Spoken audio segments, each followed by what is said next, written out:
हम थोड़ी ही देर में आज का अपना आध्यात्मिक संवाद कार्यक्रम आरंभ करने वाले हैं।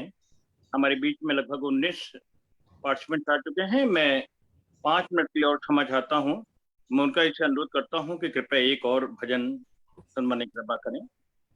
5 मिनट बाद हम अपना आरंभ करते हैं कार्यक्रम।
जन्मनि जन्मनि त्वं मम माता, जन्मनि जन्मनि त्वं मम माता, त्वं भवभाग्य विधात्री, त्वं भवभाग्य विधात्री, त्वं मम मनसि त्वं मम हृदये, त्वं विभुवर वरदात्री, त्वं मम मनसि त्वं मम हृदये, त्वं विभुवर वरदात्री, जन्मनि जन्मनि त्वं मम माता, जन्मनि जन्मनि त्वं मम माता।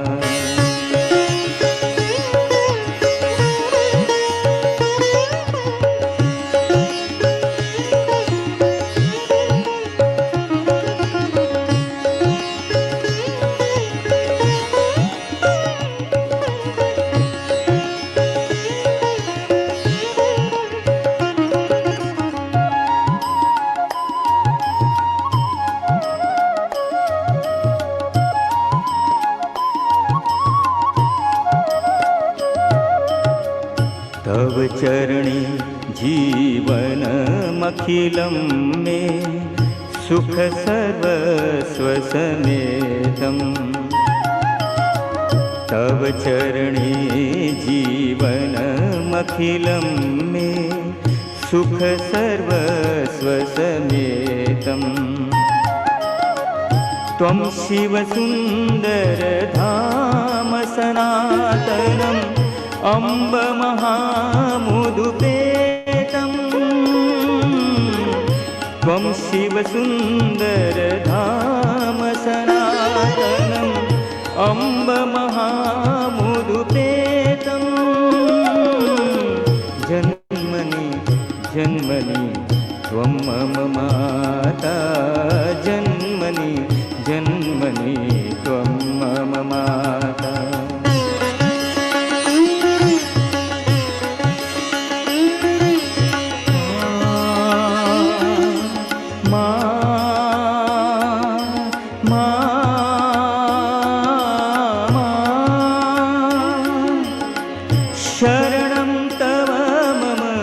परमाशयनं योगो नाम स्मरणं शरणं तव मम परमाश्रयणं योगो नाम स्मरणं तदाश्रयिष्ये भवनिधितरणं सुधामधुरमामरणं तदाश्रयिष्ये भवनिधितरणं सुधामधुरमामरणं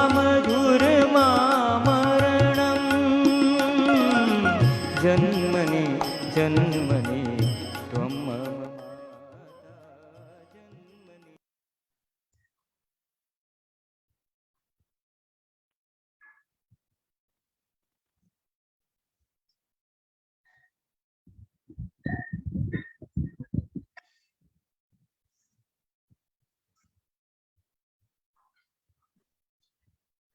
ये सुबोध जी को को होस्ट बना दिया है मोनिका जी। जी प्रणाम सर। सर बना रहे हैं। अनिल भैया को मुझे भी बना दीजिए। सब नमस्कार। बाकी सबसे निवेदन, नमस्कार, बाकी सबसे निवेदन है अपना जो है माइक्रोफोन म्यूट कर लेंगे तो डिस्टरबेंस नहीं आएगा।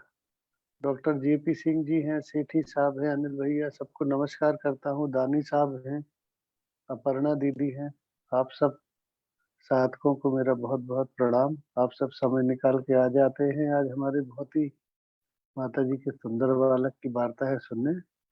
अनिल भैया शुरू कीजिए। जय श्रीमान। प्रणाम करता हूँ मनोज भैया। आध्यात्म के संवाद श्री अरविंद के 150वें जन्मोत्सव वर्ष के जो विभिन्न आयोजन हो रहे हैं उस श्रृंखला के अंतर्गत आध्यात्म के संवाद वार्तामाला क्रम का ये 39वां अध्याय, 39वां पुष्प, 39वीं आहुति माँ श्री अरविंद के चरणों में अर्पित है। हमारे बीच में हमारे आज के सम्मानीय वार्ताकार श्री सुबोध त्यागी जी बता चुके हैं, मैं उनको सादर प्रणाम करता हूँ। डॉक्टर जेपी सिंह जी मेरे बड़े भाई, जैसा कि मनोज भाई ने बताया, माननीय दानी जी, उसके साथ साथ में हमारे और सम्मानीय साधक श्रोता हमारे बीच में उपस्थित हैं, विनोद मारवदिया जी, अपर्णा दीदी जी, मैं उन सबका स्वागत करता हूं और अपने सभी सम्मानीय साधक श्रोताओं का स्वागत करता हूं। आइए इससे पूर्व की आज की हम वार्तामाला श्रृंखला शुरू करें। सबसे पहले मातृ ध्यान, ध्यान संगीत पर मातृ ध्यान हम करेंगे। माँ श्री अरविंद की कृपा का आवाहन करेंगे ध्यान। मुनका जी मातृ ध्यान बजाने की। जी सर। आवाहन करेंगे ध्यान। मुनका जी मातृ ध्यान बजाने की। जी सर।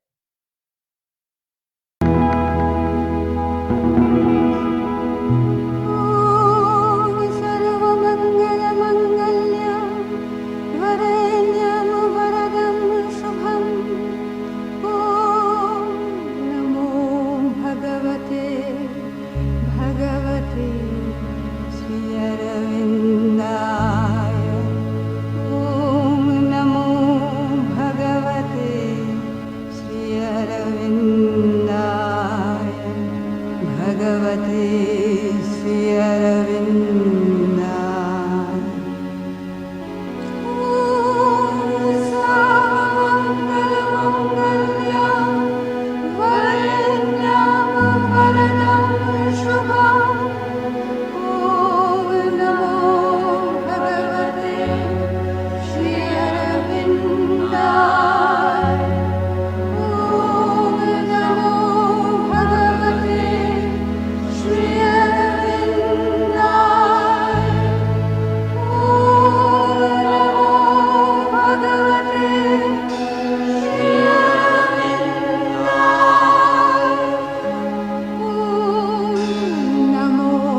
माँ मीरा शरणम मम, श्री अरविंद शरणम मम। हम आज पुनः एकत्रित हुए हैं। ये जो वेबिनार की श्रृंखला शुरू हुई है, कोरोना के संकट काल के बीच में, ये मानवीय स्वभाव है कि वो युग युग से नई राहें खोज लेता है। और अगर हम एक साथ भौतिक रूप से एकत्रित नहीं हो पा रहे थे सेमिनार में, तो वेबिनार के रूप में श्रृंखलाएं आरंभ हुई। और मैं यहाँ बताना चाहता हूँ कि श्री अरविंद के 150वें जन्म महोत्सव कार्यक्रम के श्री अरविंद सोसाइटी हिंदी क्षेत्रीय समिति और विशेष तौर पे उसके उपाध्यक्ष माननीय श्री मनोज शर्मा जी का इनिशिएटिव था, उनकी पहल थी, उनका प्रयास था कि कोरोना काल के मध्य भी सभी साधक, सभी जिज्ञासु आपस में मिलते रहें और माँ श्री अरविंद की जो दिव्य वाणी है उससे परिचित होते रहें, वैचारिक मंथन चलता रहे और आत्म प्रगति चलती रहे। तो यह प्रयास इस अध्यात्म के संवाद वार्तामाला क्रम के रूप में आया और लगभग 1.5 वर्ष आहुति में इस यज्ञ में अपना योगदान प्रदान किया। और श्री अरविंद आश्रम दिल्ली और श्री अरविंद सोसाइटी हिंदी क्षेत्रीय समिति की ओर से ये निरंतर ही वेबिनार अध्यात्म के संवाद वार्तामाला क्रम चल रहा है। ये जो माला है, इसमें बड़े सारे बहुत सुंदर पुष्प अब तक पिरोए जा चुके हैं। बड़ी सुंदर सुंदर स्मरणीय वार्ताएं हमने सुनी है और निश्चित रूप से उन्होंने हमारी चेतना को स्पर्श किया है, हमारी चेतना का आरोहण किया है। और आज जो वार्तामाला आरंभ होने जा रही है उसका विषय बहुत रोचक है, अपने आप में थोड़ा हटके है, और वह है श्री अरविंद की दृष्टि में अन्य विशिष्ट व्यक्ति। श्री अरविंद के बारे में और लोगों ने क्या कहा, वो कहने में सक्षम थे या नहीं थे, या जितना समझ पाए उतना कहा। लेकिन श्री अरविंद का विराट व्यक्तित्व, वो विराट प्रतिमा, जैसे हम किसी बड़ी प्रतिमा को देखते हैं और जब बहुत पास होते हैं तो हम उस प्रतिमा को पूरा देख नहीं पाते हैं। ये इतिहास है, हमारा वाङ्मय बताता है कि जो महानतम व्यक्तित्व हुए, जो देवी विभूतियां हुई, उनको उनके काल के अंदर उतना नहीं पहचाना गया जिनके पास, क्योंकि कालखंड के प्रवाह में जो हम उस महान प्रतिमा से थोड़ा दूर हटते जाते हैं, जो उसका तेज, उसका स्वरूप, उसका पूर्ण स्वरूप प्रकट होना शुरू हो जाता है। श्री अरविंद को काल की गति के साथ साथ में और जाना, समझा और पहचाना जा रहा है। और कितने सारे उनके व्यक्तित्व के अंश हैं। उन्होंने अपनी साधना के द्वारा, अपने लेखन के द्वारा, अपनी कविता के द्वारा, अपनी राजनीति के द्वारा, अपने दर्शन के द्वारा, अपने चिंतन के द्वारा कितने विशिष्ट व्यक्तित्वों को प्रेरणा दी, ये हम सब कालखंड के प्रवाह में देख पा रहे हैं। न केवल हमारे आज के राजनेता उनकी बात कर रहे हैं, बल्कि मैं उस दिन चर्चा कर रहा था दिल्ली आश्रम में, ये भारतीय राष्ट्रीय कांग्रेस है और उसका आधार श्री अरविंद बने, स्वदेशी और बहिष्कार आंदोलन का आधार श्री अरविंद बने। उसके साथ साथ में राष्ट्रीय स्वयंसेवक संघ,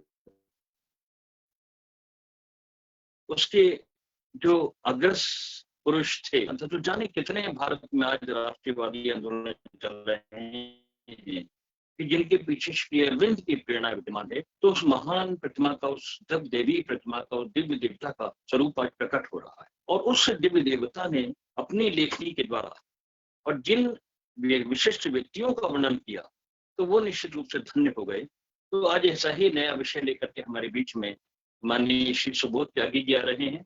जैसा कि मैंने कहा कि हमारे श्री अरविंद सोसाइटी परिवार में बहुत लंबा चौड़ा औपचारिक परिचय देने की कोई लंबी परंपरा नहीं है, परंतु चूंकि हर बार हमारे बीच में कुछ नए साधक श्रोता जुड़ते हैं और हमारे वार्ताकार के संबंध में थोड़ी जिज्ञासा रहती है, तो उनका छोटा सा संक्षिप्त परिचय मैं आपको पहले देना चाहूंगा।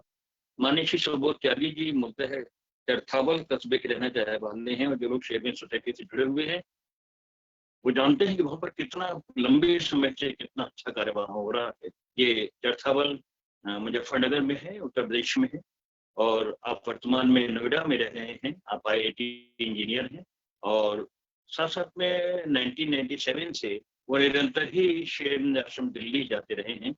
श्री अरविंद निकेतन चट्ठावन में वो श्रीमा श्री अरविंद के कार्य के सदा सहभागी, सहयोगी रहे हैं। और यहाँ मैं बता दूं कि भारतवर्ष में बहुत सारे ऐसे परिवार हैं कि जिन्होंने परंपरागत रूप से माँ श्री अरविंद की भक्ति का प्रसाद अपने पूज्य पिताजी या अपने दादाजी से पाया है।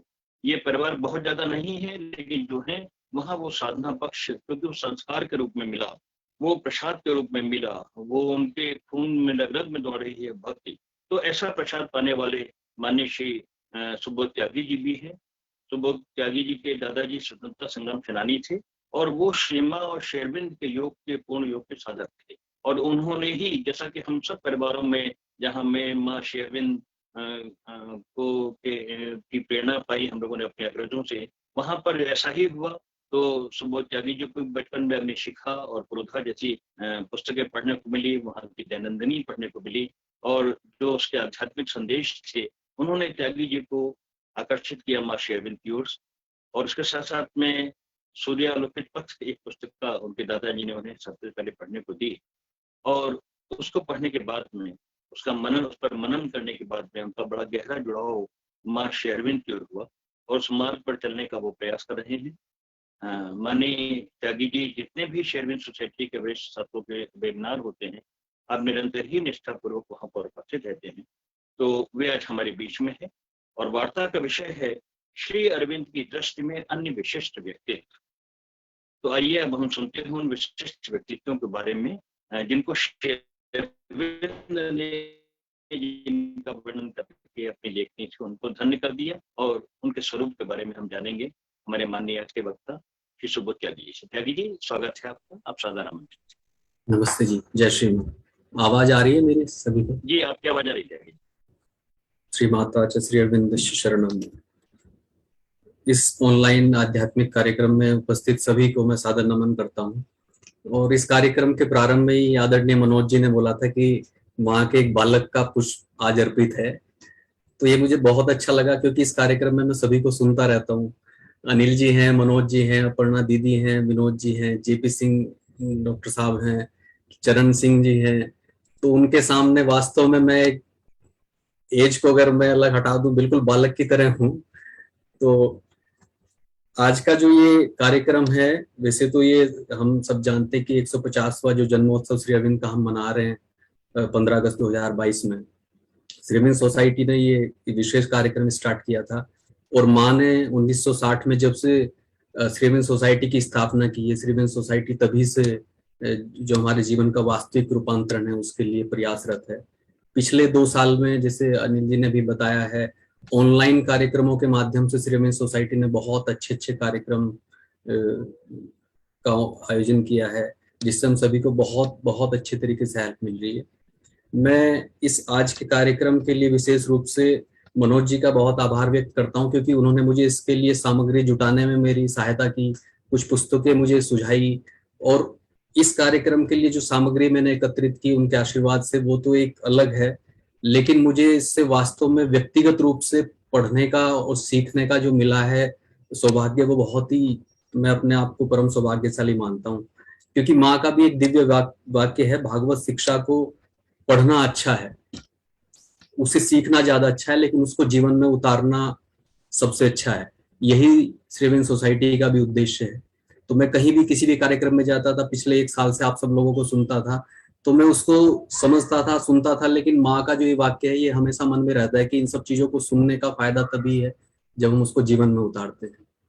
तो आज का जो कार्यक्रम है, इसमें एक कार्यक्रम हुआ था 12 सितंबर 2021 को, पिछले साल, जो कि आदरणीय श्री मधुसूदन श्रीवास्तव जी ने उस कार्यक्रम को श्री माँ के चरणों में समर्पित किया था। उस कार्यक्रम का जो शीर्षक था वो था श्री अरविंद से भक्ति प्रणाम, जिसमें कि श्री अरविंद के बारे में अन्य व्यक्तियों ने, चाहे वो हमारे भारतवर्ष के हों या विश्व पटल के अन्य व्यक्ति हों, उन्होंने श्री अरविंद के बारे में क्या लिखा है उस कार्यक्रम में प्रस्तुत किया गया था।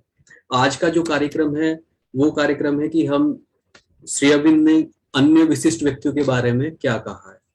तो उस श्री अरविंद की दिव्य वाणी से हम आज के कार्यक्रम के माध्यम से जुड़ना चाहेंगे। तो मैं एक पीपीटी है इस कार्यक्रम की, उसको मैं शेयर करूंगा। दीदी, आपने मुझे होस्ट बना दिया था। अच्छा, ठीक है।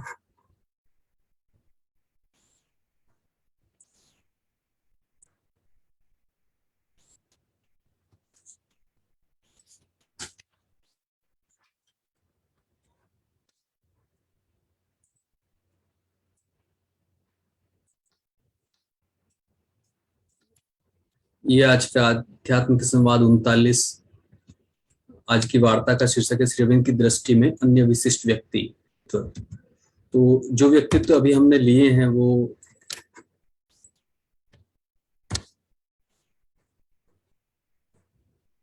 मेरा स्क्रीन आप सभी को शेयर है?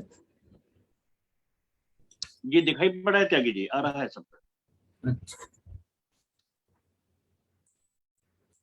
इस स्क्रीन पर आप जो देख रहे हैं अभी इन व्यक्तित्व के बारे में श्री अरविंद के दिव्य वाणी के जो शब्द हैं उनको मैंने एकत्रित करने का प्रयास किया है। इसमें स्वामी विवेकानंद, श्री रामकृष्ण परमहंस, महात्मा बुद्ध, स्वामी दयानंद, ऋषि बंकिम चंद्र, बाल गंगाधर तिलक, मोहनदास करमचंद गांधी, नेपोलियन और हिटलर को भी लिया है। हालांकि वो एक नकारात्मक पक्ष में है लेकिन विशिष्ट है अपने नकारात्मक साइड में, मुझे लगता था। तो मैं इसमें जो मुख्य विषय वस्तु है वो ऑडियो के थ्रू है, जो मैं आपको जो नोट्स बनाए हैं वो श्री अरविंद की दिव्य वाणी से जो मैंने लिया है उसको बताता हूँ। जो इसमें स्वामी विवेकानंद के बारे में, वैसे तो महान विभूतियों का हमेशा इस पृथ्वी पर या हमारे एनवायरमेंट में कह लें वो हमेशा उपस्थित रहती हैं, लेकिन जो इनके पार्थिव शरीर का जो 12 जनवरी 1863 से 4 जुलाई 1902 तक स्वामी विवेकानंद के पार्थिव जीवन की यात्रा रही है। श्री अरविंद कहते हैं, विवेकानंद शक्ति की, शूरवीरता की आत्मा थे। शूरवीरता की यदि कोई आत्मा होती हो तो मनुष्यों के बीच शेर समान। हम अभी भी उनके प्रभाव को विराट रूप से कार्य करते हुए अनुभव करते हैं। हम अच्छी तरह नहीं जानते कि उनका प्रभाव कैसे और कहाँ कार्य कर रहा है। कुछ ऐसी चीज में जो अभी तक आकार नहीं ले सकी है, कुछ सिंह के समान भव्य, अंतर्ज्ञानात्मक, क्रांतिकारी शक्ति जो भारत की आत्मा में प्रवेश कर गई है। और हम कहते हैं देखो, विवेकानंद भारत की आत्मा में और उसके बालकों की आत्माओं में अभी भी जीवित है। यह सुनिश्चित लगता है कि श्री रामकृष्ण उनमें इस संभावना को देखते थे कि उनमें संसार के मन को, विश्व मानस को आध्यात्मिक दिशा में मोड़ने की बहुत बड़ी शक्ति है। और यह माना जा सकता है कि यह निर्दिष्ट कार्य शिष्य को गुरु की ओर से प्राप्त हुआ। गुरु के निर्देश पर विश्व को अपने दोनों हाथों में ले लेने और उसे बदलने के लिए निर्दिष्ट एक वीर आत्मा के समान विवेकानंद बाहर निकल पड़े। यह विश्व के लिए पहला स्पष्ट संकेत था कि भारत जाग उठा है, न केवल जीवित और टिके रहने के लिए बल्कि विश्व को विजित करने के लिए। हम सभी जानते हैं कि श्री अरविंद ने अपने कारावास के दौरान स्वामी विवेकानंद की वाणी को सुना था, तो उसके बारे में यह वक्तव्य है। यह बात सत्य है कि कारावास के एकांत ध्यान में एक पखवाड़े तक मुझे संबोधित करते हुए विवेकानंद की वाणी निरंतर सुनाई पड़ी और मुझे उनकी उपस्थिति महसूस हुई। यह वाणी केवल एक विशेष तथा सीमित किंतु आध्यात्मिक अनुभूति के अत्यंत महत्वपूर्ण पक्ष पर बोलती रही, और जैसे ही विषय के संबंध में जितना कहना था उतना कहना समाप्त हुआ कि वह वाणी बंद हो गई। अवतारवाद एवं विभूति। अवतारवाद का सिद्धांत यदि क्रम विकास के साथ जुड़ा न होता तो शायद ही उसका कोई औचित्य होता।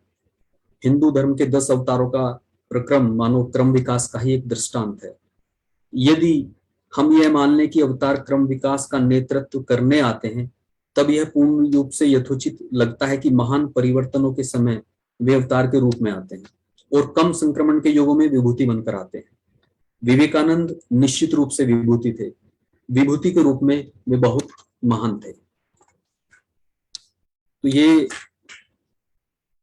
जो मुख्य शब्द हैं वो मैंने लिए हैं स्वामी विवेकानंद के बारे में। महान विभूति, शूरवीरता की आत्मा, मनुष्यों के बीच शेर समान, संसार के मन को आध्यात्मिक दिशा में मोड़ने की शक्ति।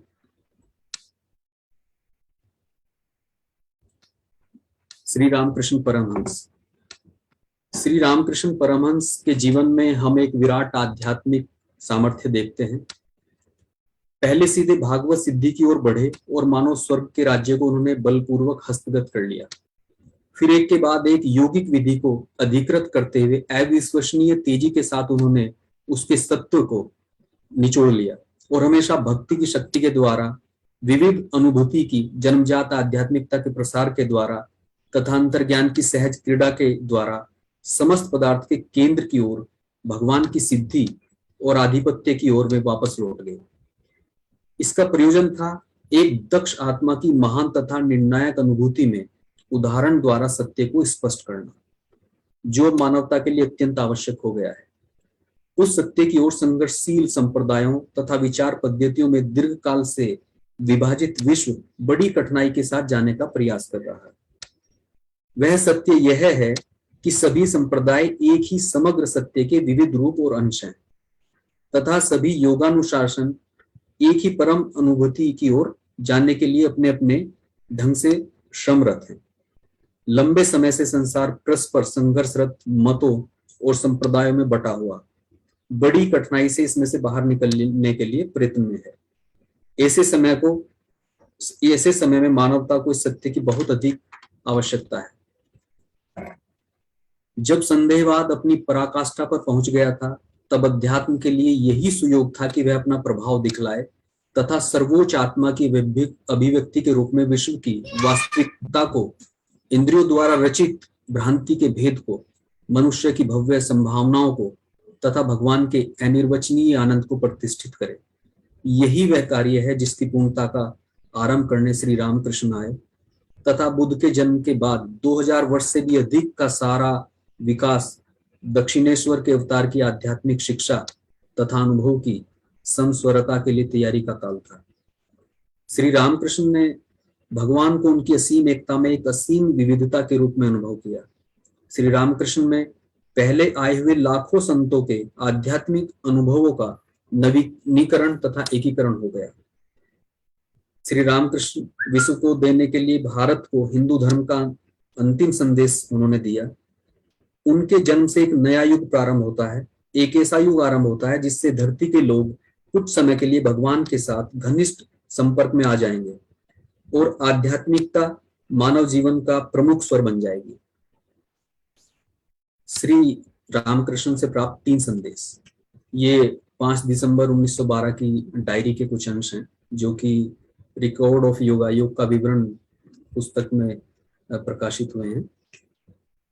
18 अक्टूबर श्री रामकृष्ण से तीसरा और अंतिम संदेश प्राप्त हुआ। पहला संदेश बड़ौदा में मिला था, अरविंद मंदिर करो, और सर्प प्रकृति की दृष्टांत कथा भी उन्होंने सुनाई, जिसमें वह अपने आप को खा रहा है। दूसरा पांडिचेरी आने के कुछ दिन बाद शंकर चेट्टी के घर में प्राप्त हुआ। शब्द तो याद नहीं है, पर वह निम्न सत्ता में उच्चतर सत्ता के निर्माण का निर्देश था और उसके साथ ही यह अनुशासन भी था कि साधना की पूर्णता के निकट आने पर वे पुनः एक बार बोलेंगे। यह तीसरा संदेश है 18 अक्टूबर 1912 का।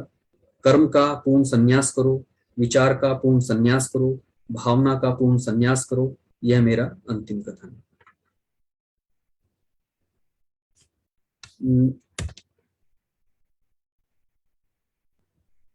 यह है महात्मा बुद्ध के बारे में।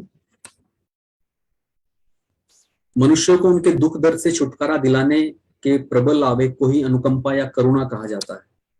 किसी के दुख दर्द को देखकर उसके बारे में सोचकर असहाय दुर्बलता का अनुभव करना दया या तरस खाना कहलाता है। दुर्बल असहायता अनुकंपा नहीं है, यह तरस खाना है। अनुकंपा शक्तिशाली का पथ है, दया दुर्बल का रास्ता। अनुकंपा से संचलित भगवान बुद्ध अपने पुत्र कलत्र बंधु बांधवों को रोता बिलखता छोड़ संसार के दुख मिटाने अपने पथ पर बढ़ चले थे। अगर अवतारवाद को क्रम विकास के साथ नहीं जोड़ा जाए तो इसका बहुत मामूली अर्थ रह जाएगा। हिंदुओं की 10 अवतारों की परंपरा भी एक तरीके से क्रम विकास को ही दर्शाती है। सबसे पहले मत्स्य अवतार, उसके बाद जल और स्थल के बीच का उभयचर प्राणी, कूर्मावतार, फिर स्थूल का पशु वराह, फिर मनुष्य और पशु को जोड़ने वाले नरसिंह अवतार, फिर वामन रूप में मनुष्य जो छोटा, अविकसित और भौतिक होने पर भी अपने अंदर देवत्व को धारण किए हुए था और संपूर्ण पृथ्वी पर उसका अधिकार था। उसके बाद आए राजसिक, सात्विक तथा निर्गुण अवतार जो मानव विकास को प्राणिक राजसिक मनुष्य से ऊपर उठाकर सात्विक मानसिक मनुष्य तक ले गए और फिर उसे अधिमानसिक अतिमानव तक पहुंचा दिया। कृष्ण, बुद्ध और कल की अंतिम 3 अवस्थाओं आध्यात्मिक विकास के स्तरों को दर्शाते हैं। कृष्ण अधिमानस की संभावनाओं को उद्घाटित करते हैं। महात्मा बुद्ध चरम मुक्ति के परे निकल जाना चाहते हैं, लेकिन वह मुक्ति अभी तक अभावात्मक है, यानी वे क्रम विकास को पूर्ण करने के लिए भावात्मक रूप से पृथ्वी पर वापस नहीं आते। इसका सुधार करते हैं कल्कि, जो विरोधी आसुरिक शक्तियों का विनाश करके पृथ्वी पर भगवान का राज्य स्थापित करते हैं। क्रम विकास की यह प्रगति सचमुच आश्चर्यजनक है, साथ ही साथ ये निर्भांत भी है, इसमें भूल की कोई गुंजाइश नहीं है। बुद्ध का त्याग, एकमेव आत्मा के दर्शन से सभी भेद तितर बितर हो जाते हैं। अनंत अचंचलता, अपार प्रेम, असीम उदारता, अपरिमित सहिष्णुता, ये उस शक्तिशाली अंतरात्मा के गुण जिसने भगवान के दर्शन कर लिए हैं। पाप, कलुष, रोग, संसार की मलिनता इत्यादि मन को दूषित नहीं कर सकते, न ही उसकी सद्भावना को हर सकते हैं। जगत के दुख कष्ट को देखकर बुद्ध रोए नहीं, वे उसका दुख दूर करने के लिए निकल पड़े।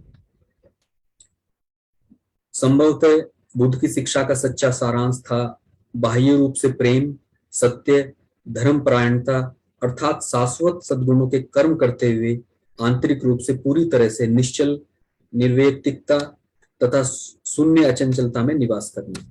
यह न अहंकार है, न इस भौतिक जन्म के दुख दर्द तथा परेशानियों से पलायन का मार्ग ही है। बहरहाल पूर्ण मनुष्य इन दोनों में मेल बिठलाकर यानी निश्चल नीरवता को पृष्ठभूमि में रखकर पूरी तरह से क्रियाशील जीवन व्यतीत कर सकता है। उसी तरह से सचेतन आत्मा अस्तित्व तथा विश्व के साथ संपर्क हुए बिना अस्तित्व की पूर्ण स्वतंत्रता में लौट सकती है। ऐसी आत्मा विश्व में यानी भगवान के निवास स्थान में निरंतर शाश्वत चमत्कार प्रकट करती हुई भी हमेशा उसके परे रहती है। यही है जल में कमल की तरह निवास करना, जल में रहते हुए भी जल से आसक्त न होना। यह जो शब्द हैं जो मैं आपको जो नोट्स मैंने प्रिपेयर किए और सुना रहा हूँ, ये अलग अलग प्रसंग में श्री अरविंद ने बोले हैं। किसी ने उनसे कोई प्रश्न पूछा है, अलग अलग कालखंड में अलग अलग समय में उन्होंने दिए, लेकिन मैंने इसको एक साथ जोड़ा है। तो अब हम आते हैं स्वामी दयानंद। स्वामी दयानंद के ऊपर एक बहुत ही वृद्ध लेख है श्री अरविंद का, और जिसका अनुवाद आचार्य विद्यालंकार ने किया था। जब मैं ये कंटेंट की तैयारी कर रहा था तो मुझे पता लगा कि अनुवादकों के अंदर उनके प्रति मेरे अंदर से एक बड़ी श्रद्धा आई, क्योंकि जब मैं गूगल ट्रांसलेट का मैंने सहारा लिया तो गूगल ट्रांसलेट श्री अरविंद को जो दिव्य वाणी है मैं उसमें देखा तो वो प्रॉपर ट्रांसलेट नहीं हो पाता था। इसलिए जो भी पुस्तकें मैंने पढ़ी हैं, चाहे वो विद्यावती कोकिल जी की हों, श्री जगन्नाथ विद्यालंकार जी की हों, आचार्य विद्यालंकार, और जितने भी अनुवादक रहे हैं जिन्होंने श्री अरविंद और श्री माँ की दिव्य वाणी को रूपांतरित किया है, हिंदी में उसका अनुवाद किया है, मेरे अंदर उनके प्रति एक बड़ी अगाध श्रद्धा आई कि कितना दिव्य कार्य उन्होंने हिंदी भाषीय लोगों के लिए किया है। तो स्वामी दयानंद का जो लेख है श्री अरविंद ने जो लिखा है, ये बहुत वृहद लेख है। इसको पतंजलि योगपीठ ने भी 10-12 साल पहले मैंने देखा था, उन्होंने भी प्रसारित किया था। तो इसके कुछ अंश मैं आपको पढ़कर सुनाता हूँ। श्री अरविंद स्वामी दयानंद के बारे में कहते हैं, उन विशेष महत्वशाली व्यक्तियों की पंगत में जिन्हें आने वाली संतति भारत के पुनरुद्धार करने वालों में अग्रणी करके गिनेगी, एक व्यक्ति है जो अपनी अनुपम विशेषता के कारण स्पष्ट औरों से जुदा खड़ा हुआ दृष्टिगोचर होता है। वह अपने ढंग का निराला है। यह ऐसा है जैसे कोई बहुत समय तक एक पर्वत श्रृंखला के बीच घूमता है, जिसमें पर्वत यद्यपि कम और अधिक ऊंचाई के हैं, पर वे सब दूर तक एक जैसे आकार प्रकार वाले और हरियाली आच्छादित है। उनकी अधिक से अधिक बढ़ी चढ़ी और ध्यान आकर्षित करने वाली ऊंचाई भी आंखों को खलती नहीं है, किंतु उन सब के बीच में एक पहाड़ है जो उसे स्पष्ट जुदा ही दिखाई देता है, मानो निराबल ही मूर्तिमान होकर पहाड़ के रूप में खड़ा हो गया हो। खुले और सुदृढ़ ठोस चट्टान का एक समुदाय विशाल रूप में ऊंचा उठा हुआ है। हरियाली से भरी हुई इसकी चोटी पर खड़ा एक सनोवर का वृक्ष आकाश से बातें कर रहा है। शुद्ध, प्रबल और उपजाऊ शक्ति वाले जल का एक सुविशाल जल प्रपात मानो उसके इस शक्ति पुंज में से ही फूट फूट कर निकल रहा है, जो कि सारी घाटी भर के लिए पानी का ही क्या, किंतु स्वयं स्वास्थ्य और जीवन का ही झरना है।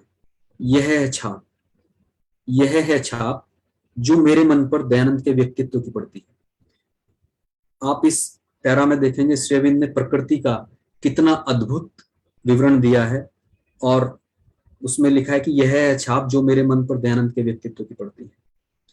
जब मैं दयानंद विषयक अपनी भावना को अपने सम्मुख वर्णन करने का यत्न करता हूं और उसकी मुझ पर जो छाप पड़ी है उसको ठीक ठाक रूप देने की चेष्टा करता हूं, तो इस पुरुष के उसके जीवन के और कार्य के उन दो महान और सुप्रकट विशेष गुणों से प्रारंभ करता हुआ अपने आप को पाता हूं। जो विशेष गुण इसे अपने समकालीनों और साथियों से स्पष्ट जुदा करते हैं। अन्य महान भारतीयों ने जाति के आध्यात्मिक उपादान में अपने आप को एक प्रकार से उड़ेल कर आज के भारत के बनने में सहायता दी है।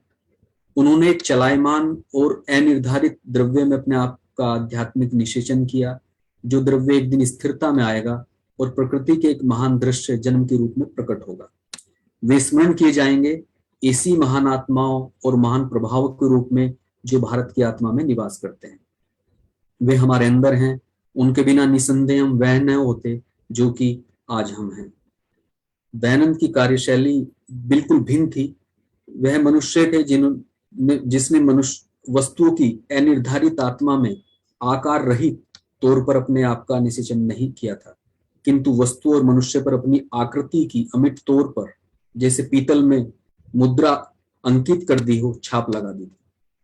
वह मनुष्य था जिसके साकार कार्य उसके आत्मिक शरीर से जन्मे उसके पुत्री थे, सुंदर और बलिष्ठ तथा प्राण से परिपूर्ण, बिल्कुल अपने जन्मदाता की प्रकृति रूप पुत्र थे। वह मनुष्य था जो निश्चित तौर पर साफ साफ उस कार्य को जानता था जिसे करने के लिए वह भेजा गया था।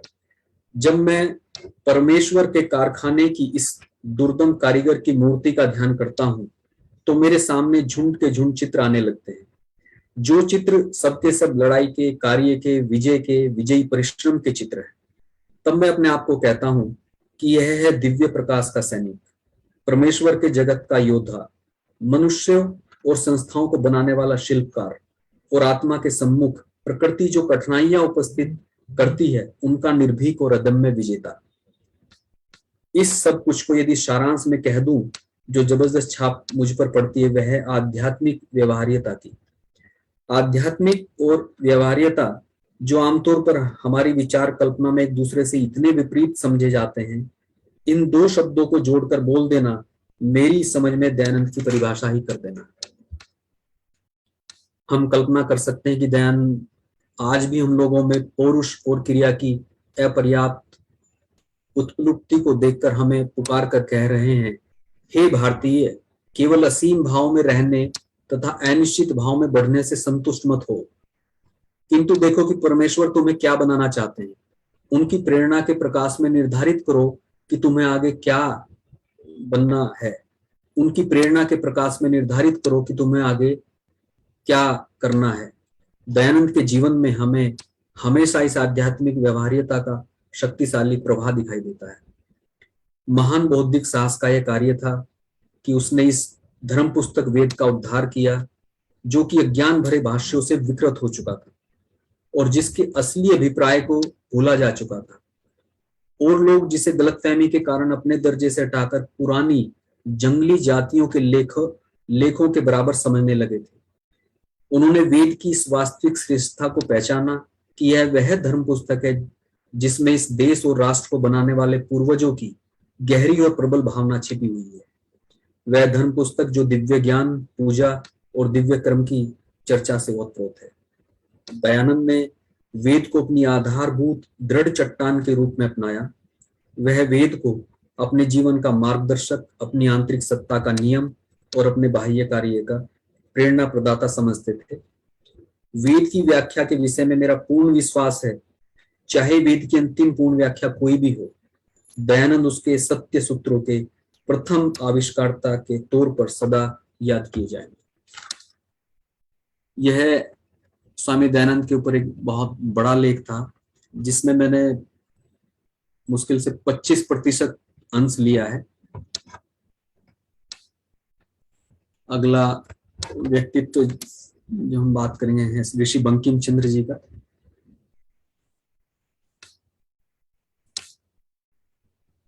ऋषि बंकिम चंद्र जी के बारे में श्री अरविंद की दिव्य वाणी के जो अंश हैं वो यह है, नायक, ऋषि, संत हमारी भारतीय मिट्टी के प्राकृतिक फल हैं और ऐसा कोई युग नहीं रहा जिसमें ऐसे महान व्यक्तित्व ने जन्म न लिया।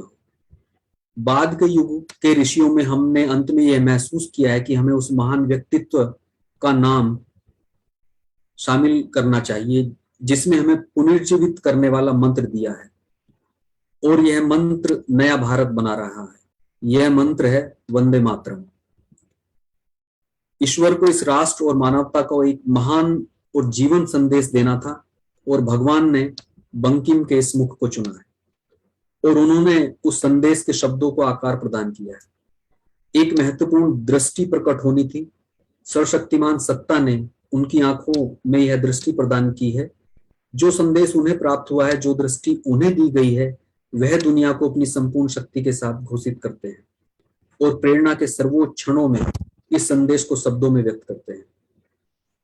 उनके शब्द लोगों के हृदय में उतर जाते हैं और उच्चतर भावों के लिए प्रेरणा प्रदान करते हैं। वे शब्द ही वह मंत्र हैं जिन्हें प्रकट करने के लिए उनका जन्म हुआ था और उस मंत्र के में दृष्टा हैं। वह क्या है जिसके लिए आज हम बंकिम के नाम की पूजा करते हैं? आज हमारे लिए क्या संदेश था? वह कौन सा दर्शन था जिसे उन्होंने देखा और हमें देखने में सहायता की? वह एक महान कवि थे, सुंदर भाषा के स्वामी और कल्पना की दुनिया में निष्पक्ष और दयालु सुपन आकृतियों के निर्माता थे। महान रचनात्मक कृतियों के रचयिता बंकिम आधुनिक भारत के निर्माताओं की उच्चतम श्रेणी में है। पहले बंकिम केवल एक कवि और साहित्यिक थे, बाद में बंकिम एक संत और राष्ट्र निर्माता थे। बंकिम ने हमारी आवश्यकता से हमें अवगत कराया और उसे पूरा करने के लिए हमें प्रेरित किया। उन्होंने हमें एक ऐसा साधन दिया जिससे बंगाल की आत्मा स्वयं को व्यक्त कर सके। उन्होंने माना कि नैतिक शक्ति का प्रथम तत्व त्याग और देश के लिए पूर्ण आत्म बलिदान और मुक्ति के कार्य के लिए पूर्ण आत्मभक्ति होनी चाहिए।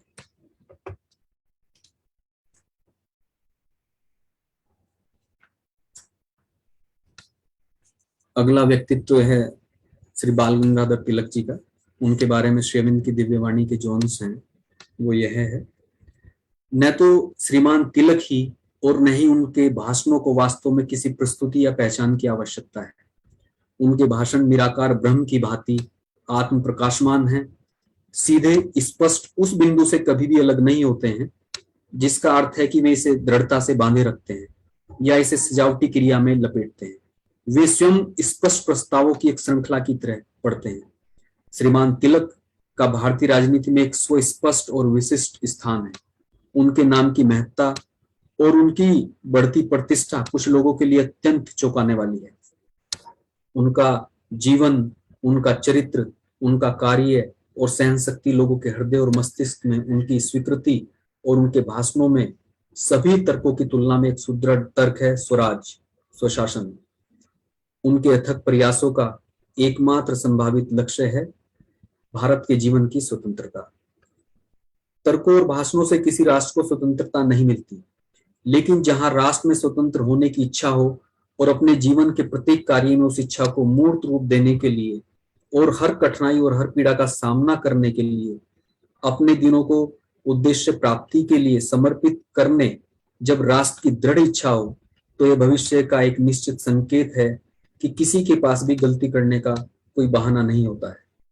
अदम्य इच्छा शक्ति और अटूट भक्ति श्री तिलक के जीवन का संपूर्ण अर्थ रहा है और यही कारण है कि लोगों के ऊपर उनका विशिष्ट प्रभाव है। उन्होंने अपने लिए या अन्य उद्देश्यों के लिए कुछ भी अपने पास नहीं रखा है। वस्तुतः उन्होंने पूर्ण रूप से अपने आप को देश के लिए समर्पित कर दिया है। वे एक महान संस्कृत विद्वान, एक शक्तिशाली लेखक और प्रभावशाली, सूक्ष्म और स्पष्ट विचारक हैं। गीता पर उनका कार्य केवल टिप्पणी नहीं, अपितु एक मूल आलोचना, एक नैतिक सत्य की प्रस्तुति और चिरस्मरणीय कार्य है।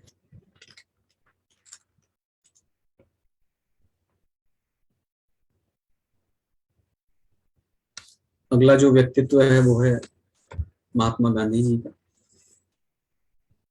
इनके बारे में श्री अरविंद के जो दिव्य वाणी के अंश हैं वो यह है, जहां तक गांधी का संबंध है, तुम ऐसा क्यों मानते हो कि मैं महात्मा के मत के प्रति अधिक संवेदनशील हूं? मैं उसे मत नहीं कहता, बल्कि एक जड़ मानसिक विश्वास, और जिसे वे आत्मबल कहते हैं, वह केवल एक सशक्त जैव संकल्प है जिसने एक धार्मिक मोड़ ले लिया है। यह ठीक है कि वह कर्म के लिए एक विलक्षण बल हो सकता है, पर दुर्भाग्य से गांधी ने एक तार्किक व्यक्ति बनने की अपनी महत्वाकांक्षा से उसे बिगाड़ लिया है, जबकि वास्तव में उनमें कोई भी तर्क नहीं है। न कभी वे अपने जीवन के किसी भी क्षण में तर्कसंगत रहे हैं, और न मैं समझता हूं कभी होंगे। उनके स्थान पर उनके पास एक अनोखे प्रकार की अनैच्छिक हेत्वाभासीय तर्कसंगति है। हेत्वाभासी ये होता है कि जब हम अपनी बात को किसी को अच्छी तरीके से समझा सकते हैं। अब यह तर्क, यह आश्चर्यजनक रूप से ठीक ठीक अविश्वसनीय तर्क क्या गुल खिलाएगा, इसके बारे में किसी को कुछ भी पक्का नहीं है। और मैं समझता हूं कि स्वयं उन्हें भी सचमुच यह निश्चय नहीं है कि आगे में क्या कर गुजरेंगे। उनके में केवल 2 दिमाग हैं, बल्कि 3 या 4 हैं, और यह निर्भर करता है कि किस विशेष क्षण में कौन सा सबसे ऊपर होगा, वह बाकी दूसरों से किस तरह मेल खाएगा।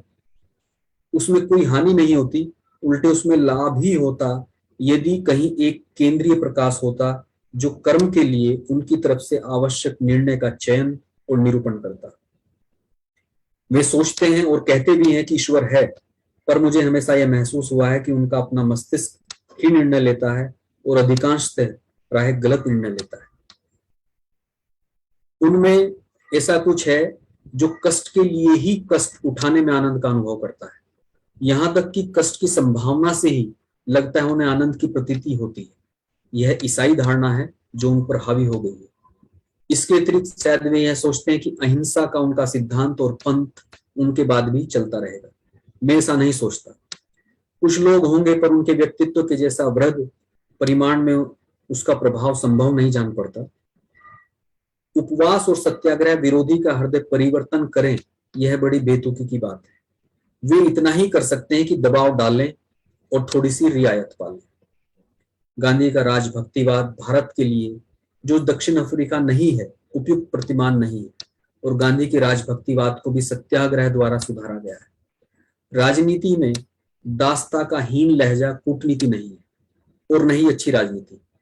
वह विरोधी को धोखा नहीं देती और न ही उसे निरस्त करती है। दास बनाए गए लोगों में वह भय और घिघियाने वाली चालाकी को जरूर प्रोत्साहित करती है। गांधी दक्षिण अफ्रीका में जिसके लिए प्रयास कर रहे हैं, वह भारतीयों के लिए ऐसे दासों की स्थिति जिनके साथ दयालुता बरती गई हो, और जिसे सीढ़ी बनाकर कुछ और बेहतर प्राप्त किया जा सके। हमारी स्थिति भिन्न है, हमारा उद्देश्य भी अलग है। कुछ थोड़ी सी सुविधाएं पाना नहीं, बल्कि स्वाधीनता के लिए ऐसे उपयुक्त लोगों के एक राष्ट्र का निर्माण जो उसे सुरक्षित और बनाए रख सके। मुझे उनके काम में कोई आपत्ति नहीं है। प्रत्येक को अपनी प्रेरणा के अनुसार काम करने दो, पर यह वास्तविक वस्तु नहीं है। गांधी आश्चर्यचकित हैं कि एक शास्त्री ने गीता की उनकी व्याख्या पर गंभीरता से सवाल उठाए हैं। जैसा कि हम जानते हैं, गीता की बाल गंगाधर तिलक जी ने भी और महात्मा गांधी ने भी व्याख्या की थी। तो गांधी जी की गीता पर उस समय एक शास्त्री जी ने कुछ प्रश्न चिन्ह उठाए थे, उसका यहाँ पर उदाहरण लिया गया है। गीता की अचूक व्याख्या के उनके दावे से मैं हैरान हूं। हाँ, उन्होंने दयानंद सरस्वती की आलोचना की है, जिन्होंने उनके अनुसार मूर्ति पूजा को समाप्त कर दिया है और वेदों के मूर्ति पूजक की स्थापना की है। गांधी काफी हद तक टॉलस्टॉय, बाइबिल से प्रभावित हैं, और उनकी शिक्षाओं में सुदृढ़ जैन रंग है, और यह रंग भारतीय शास्त्रों, उपनिषदों या गीता की तुलना में किसी भी तरह से कहीं अधिक है, और जिसकी व्याख्या में अपने विचारों के प्रकाश में करते हैं। यह था जो कि एक, जब हम हिस्ट्री को, अपने इतिहास को गहनता से पढ़ते हैं, कुछ चीजें तब हमें समझ आती हैं। और श्री अरविंद की दिव्यवाणी के प्रभाव को अगर हम देखेंगे, या तो उन्होंने किसी भी व्यक्ति के बारे में कभी भी कुछ भी कहा है, हम सच्चाई के साथ देखेंगे तो वो 100% सही है। एक प्रसंग मैंने इसमें नहीं लिखा है, लेकिन पढ़ते हुए यहाँ भी मेरे ध्यान आ गया है जब मैं ये सब कंटेंट प्रिपेयर कर रहा था। श्री अरविंद को एक बार कहीं जाना था किसी जहाज पर, तो वहाँ उनको कोई उनका जो आइडेंटिफिकेशन प्रूफ था वो बदला गया था। तो उनके एक शिष्य ने उनसे ये पूछा था कि आप आध्यात्मिक हैं और आपने इस तरीके का वहां पे झूठ बोला कि आपने प्रूफ बदल दिया। तो उन्होंने बोला था कि ये मुझे मातृभूमि के कार्य के लिए सब कुछ करना है। वहां उन्होंने गांधी जी का उदाहरण लिया, बोले मैं इस तरीके का सत्याग्रही नहीं हूं जैसे गांधी जी। अगर गांधी जी यहाँ होते तो शायद वो उस तरीके के पासपोर्ट का इस्तेमाल ना करते। शायद यही अंतर है इस विचारधारा में और एक दिव्य क्रांतिकारी विचारधारा। एक कोट के साथ गांधी जी के बारे में कहे गए शब्दों को मैं समाप्त करता हूं। शविन ने लिखा है कि गांधी ने देश को स्वतंत्रता के मार्ग में काफी अग्रसर किया है।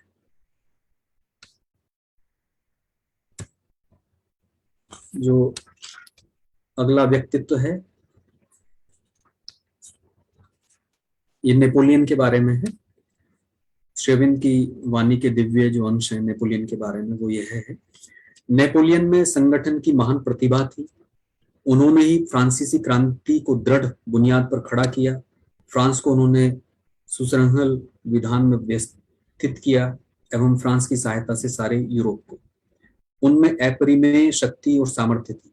यदि वे बड़े न होंगे तो कौन बड़ा होगा। यह ठीक है कि नेपोलियन के समय विधानसभा असेंबली नाम मात्र की थी, किंतु पूरे रूप में गणतंत्र के गठन में बहुत समय लगा। फिर भी उसकी कार्य रूप में परिणति तो उसी समय हुई थी। राजनीति है क्या? केवल ऊपर का साज श्रृंगार ही तो नहीं, समाज के कितने मूल परिवर्तन ही वस्तुतः महत्वपूर्ण है। नेपोलियन ने जिन तमाम कानूनों का प्रचलन किया वे आज भी चल रहे हैं। कानून की नजर में सभी समान हैं, चाहे वह गरीब हो या अमीर, ऊंच हो या नीच, कोई भेदाभेद नहीं। यही नेपोलियन की देन है। आज ये बड़ा स्वाभाविक मालूम पड़ता है, पर उस समय कितने क्रांतिकारी विचार थे। कह सकते हो साधारण जनता के लिए जनतंत्र शासन नहीं था, यह तो ठीक है, पर मध्यवित्त श्रेणी वाले ही जनतंत्र के शासन करता थे। वे आज भी नेपोलियन के कानून मानकर चलते हैं। नेपोलियन न केवल सबसे महान विजेताओं में से एक थे, बल्कि दुनिया के सबसे महान प्रशासकों और आयोजकों में से भी एक थे।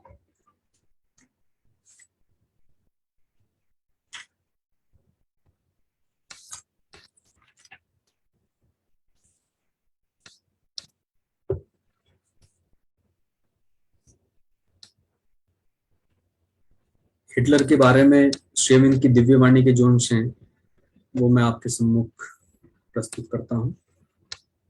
ये पुरानी जी के साथ एक वार्तालाप में शेविन कहते हैं, हिटलर का जन्म अहिंसा की अनुपयुक्तता को सिद्ध करने के लिए ही हुआ था। हिटलर एक रहस्यवादी है। उसे शायद कोई अंतर्वाणी, कोई आसुरी शक्ति प्रेरित करती रहती है। अपने राजभवन में वह नीरव निस्तब्ध होकर इसी वाणी की प्रतीक्षा में रहता है। यह वाणी उसे जैसा आदेश देगी वैसा ही वह करेगा।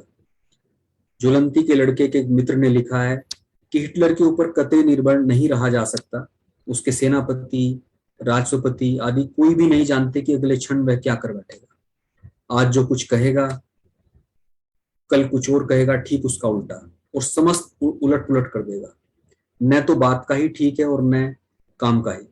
एक जबरदस्त अति प्राकृतिक शक्ति ने उसे घेर लिया है। उसी शक्ति से आते हैं ये सारे आदेश जिन्हें वह वाणी कहता है। एक अद्भुत बात पर ध्यान देना, जो एक समय उसके शत्रु थे वे उसके संपर्क में आकर उसके बड़े भक्त बन गए। यह स्पष्ट ही उसी शक्ति द्वारा वशीभूत होने का प्रमाण है। इस शक्ति से वह निरंतर निर्देश पा रहा है और बार बार इनकी पुनरावृत्ति के फलस्वरूप जर्मन जाति उसके द्वारा किस तरह सम्मोहित हो रही है। और भी एक बात की ओर ध्यान देना है कि वह एक ही मतामत जैसे आघात दे देकर स्थापित कर रहा है। यह भी उसी आसुरी शक्ति के आविर्भाव का प्रतीक है। किंतु याद रखो, यह उन्माद नहीं है। वह जो कुछ भी कहता है सभी युक्ति संगत है, बेमेल बिल्कुल नहीं।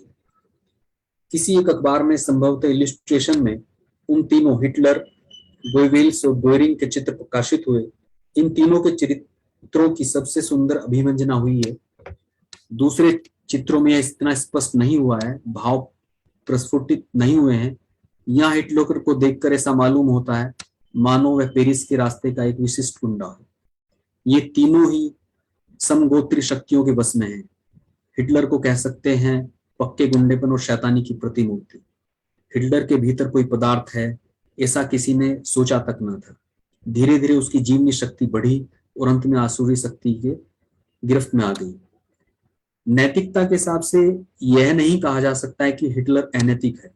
आहार में भी वह संयमी है तथा कहते हैं उसकी न तो कोई स्त्री है न ही कोई प्रेमिका है, तथा अन्य विषयों में भी वह बड़ा संयत है। ये तो सभी नैतिक गुण हैं। हम जब यह कहते हैं कि हिटलर को आसुरी शक्ति ने अधिकृत कर लिया है तो वह तथ्य के हिसाब से ही कहते हैं, किसी नीति विचार से नहीं। वह जो कुछ करता है तथा जिस तरह से करता है उसी से यह स्पष्ट प्रमाणित हो जाता है। इस आसुरी शक्ति के द्वारा अधिकृत किए जाने की वजह से ही आज उसका मूल्य और गुरुत्व बढ़ गया है। इस आसुरी शक्ति के भाव में वह कुछ सनक, कुछ अभिरुचि लिए हुए रुचिकर उज्जड़ के सिवा कुछ नहीं होता। इसी तरह के लोगों को जिनका चैत्य निर्बल एवं अविकसित है, विरोधी शक्तियां जकड़ती है। इनकी सत्ता में ऐसा कोई पदार्थ नहीं जो इस शक्ति के विरुद्ध खड़ा हो सके।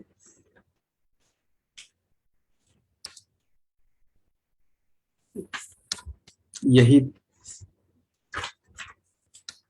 कंटेंट था जो मैंने आज के इस कार्यक्रम के लिए श्री मां श्री अरविंद के चरणों में समर्पित किया है।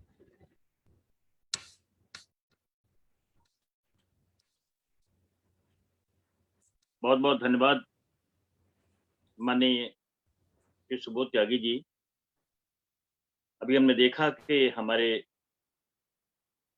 युवा वार्ताकार श्री सुबोध त्यागी जी ने किस तरह से पीपीटी तकनीक का उपयोग करते हुए बिना भी एक निरर्थक शब्द बोले हुए और बहुत ही सारगर्भित, बहुत ही सुव्यवस्थित और बहुत ही शोधपरक अपनी आज की वार्ता प्रस्तुत की। वास्तव में ये जो आज का विषय है, श्री अरविंद की दृष्टि में अन्य विशिष्ट व्यक्तित्व, ये शोध का विषय हो सकता है और बहुत अध्ययन के बाद ही ये वार्ता प्रस्तुत की गई है। और इसके साथ साथ में अभी इसमें असीम विस्तार की संभावनाएं हैं। एक बहुत उपयुक्त विषय है शोध कार्य के लिए। तो मैं बहुत बहुत आभार व्यक्त करता हूँ हमारे माननीय वक्ता के प्रति। उन्होंने आज के अपने इस वक्तत्व में श्री अरविंद की दृष्टि में जिन विशिष्ट व्यक्तित्वों को लिया, तो विशेष रूप से कार्यक्रम में रोचकता बनाए रखने के लिए या श्री अरविंद की लेखनी के दोनों ही पक्ष प्रकट करने के लिए, न केवल जो सकारात्मक लेखन है श्री अरविंद का जिन व्यक्तित्वों के ऊपर, वो भी लिया, और उसके साथ साथ में जो नकारात्मक पक्ष है उनको भी शामिल किया। और निश्चित रूप से उनके इस प्रयास ने, उनके इस प्रस्तुतिकरण ने इस वार्ता को रोचक बना दिया। न केवल इस वार्ता में माननीय त्यागी जी ने न केवल भारतीय व्यक्तित्व को शामिल किया, बल्कि नेपोलियन बोनापार्ट, फ्रांस और जर्मनी के एडल्फ हिटलर को भी शामिल किया। तो इस तरह से श्री अरविंद की दृष्टि, श्री अरविंद का अध्ययन, उनकी जो समग्र दृष्टि है, उनकी दृष्टि की विशालता है, वो अंतरराष्ट्रीय घटनाओं के संदर्भ में विश्व इतिहास के संबंध में, विश्व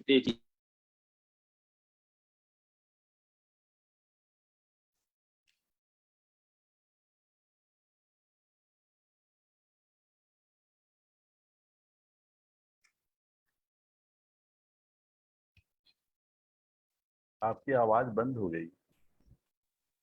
जी जी जी जी जी जी जी मनोज जी, अब आ गई आवाज? हाँ जी, आ गई। अच्छा जी। तो विश्व इतिहास के संदर्भ में और विश्व में होने वाली युगांतकारी घटनाओं के संबंध में जो श्री अरविंद की दृष्टि थी, उसके नायकों या खलनायकों के संबंध में जो श्री अरविंद की दृष्टि थी, उसका परिचय हमने आज की वार्ता में पाया। आज की वार्ता में हमने स्वामी विवेकानंद और हमने जाना, और हम सब जानते हैं कैसे जब वो कारागार में थे तो श्री स्वामी विवेकानंद ने उनको राजयोग की शिक्षा दी। रामकृष्ण परमहंस, उसके साथ साथ स्वामी दयानंद, बाल गंगाधर तिलक, गांधी जी, नेपोलियन बोनापार्ट और एडल्फ हिटलर के बारे में इतने कम सीमित समय में और श्री अरविंद की दृष्टि, उनका लेखन क्या कहता है, हमें बताया। मैंने एक जगह पढ़ा था कि श्री अरविंद ने जो बंकिम चंद्र के बारे में जो कुछ कहा है, तो उसमें ये तो कहा है कि वंदे मातरम वो बीज मंत्र है जो भारत को एक करेगा। साथ-साथ श्री अरविंद ने ये एक बात और भी कहीं लिखी है कि अभी एक और बीज मंत्र है, जो अपने प्राकट्य की प्रतीक्षा कर रहा है और जिसका प्राकट्य अभी होना शेष है, जो भारत को एक राष्ट्रों की पंक्ति में, अग्रिम पंक्ति में रखेगा।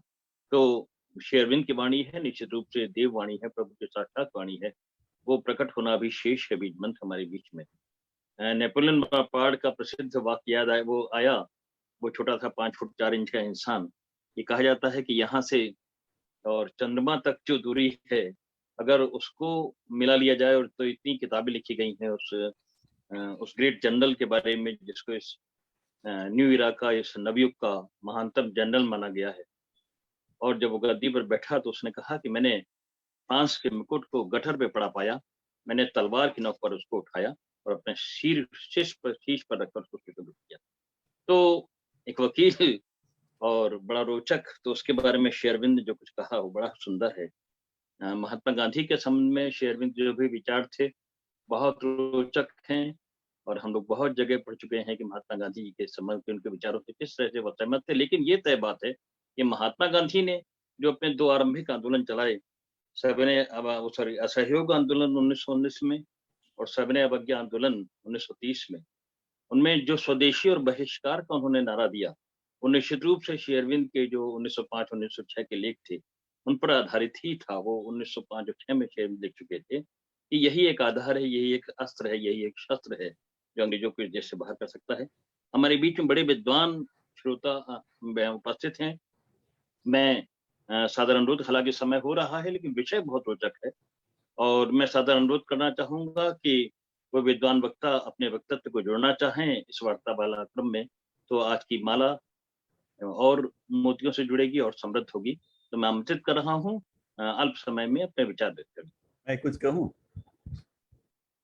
जी जी बिल्कुल बिल्कुल जी, सुबोध त्यागी जी की वार्ता। माननीय विनोद मारदिया जी हमारे बीच में हैं और मैं उनका सादर आमंत्रित करता हूँ। ये मारदिया जी। सुबोध त्यागी जी की वार्ता इस दृष्टि में बहुत ही सार्थक रही कि इसमें उन्होंने विभिन्न व्यक्तित्वों का विराट दर्शन कराया। ये बहुत ही अनोखी वार्ता है और ये बहुत दिनों तक याद की जाएगी। उनका बहुत आभार, धन्यवाद। बहुत बहुत धन्यवाद मारदिया जी। और कोई हमारे विद्वान श्रोता इस सभा में उपस्थित हैं, इस वेबिनार में अपने विचार व्यक्त करना चाहें, इस विषय को विस्तार देना चाहें, तो सादर आमंत्रित हैं।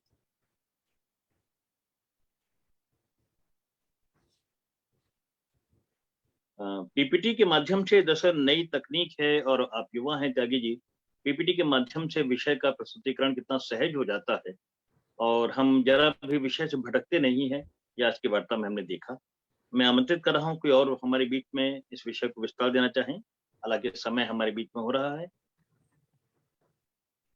माननीय अपर्णा दीदी, क्या आप अगला कार्यक्रम के विषय में बताएंगी जो अभी दिल्ली आश्रम द्वारा आयोजित होगा? अपर्णा दीदी। भैया मैं बता देता हूँ। जी मनोज भैया, आप आमंत्रित। आपने बोला था कि कोई विद्वान लोग हो, तो वो बोले इसलिए मैं चुप रह गया था। तो आप परम विद्वान है इसलिए।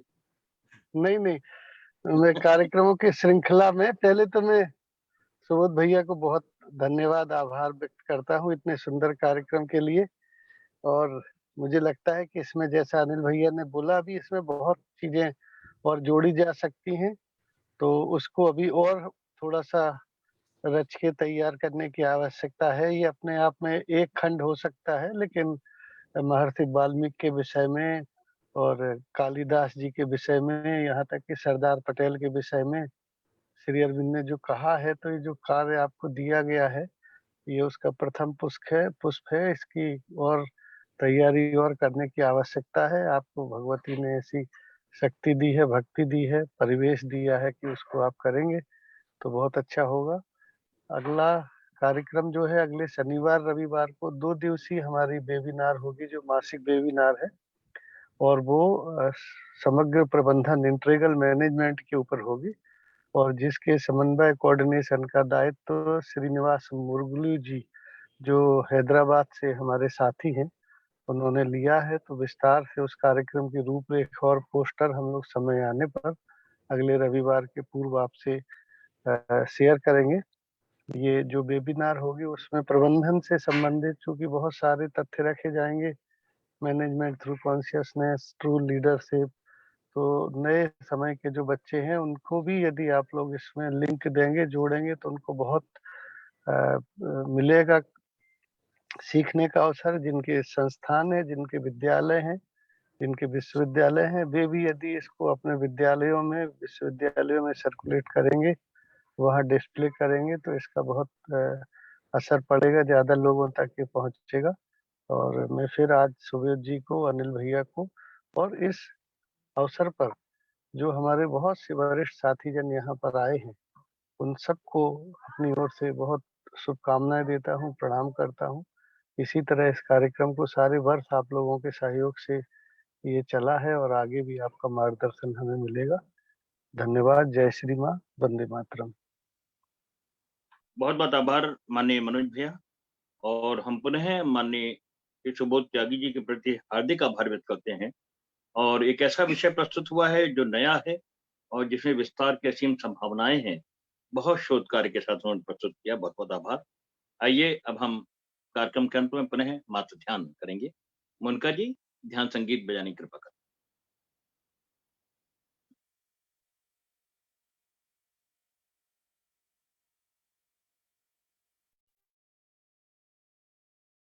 आइए अब हम कार्यक्रम के अंत में पुनः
सभी उपस्थित श्रोताओं साधकों का सादर प्रणाम। बहुत बहुत आभार।